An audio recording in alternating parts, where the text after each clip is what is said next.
10ஆம் இடத்துக்கு குரு வர, அதை விட்டுருங்க. ஜூனுக்கு முன்னாடி வரைக்கும் நீங்கள் வாழ்கிறது தான் ஒரு சூப்பர் லைஃபு.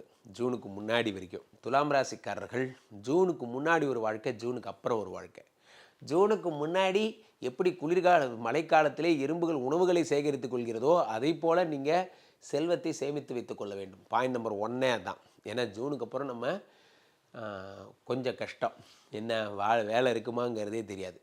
ஸோ ஜூனுக்கு முன்னாடி என்ன பண்ணணும், துலாம் ராசிக்காரர்களெல்லாம் 9ஆம் இடத்து பாக்ய குரு என்பதால் பொன்னார் மேனியன் எதை கேட்டாலும் தருவார். இந்த ஜனவரி 1ஆம் தேதி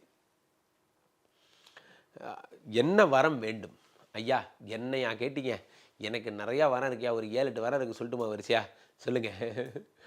எனக்குமா நான் ஆசைப்பட்ட பொண்ணே கல்யாணம் பண்ணிக்கணும். ரைட்டு. நெக்ஸ்ட்டு ஐயா எனக்கு அப்படி வரிசையாக சொல்லுவீங்க. நான் ஒரு 2-3 வீடு வாங்கணும். 2ஆ 3ஆ, நான் 4ன்னு போட்டுக்குங்கய்யா அப்படிங்கிற மாதிரி 4 வீடு. அதுக்கப்புறம் வரிசையாக ஐயா எனக்கு ஒரு 5-6 கோடி சேர்த்துணும். 5ஆ 6ஆ, இப்போ 7ன்னு போட்டுக்குங்கய்யா அப்படிங்கிற மாதிரி ஒன்று ஒன்றா கொடுப்பார்.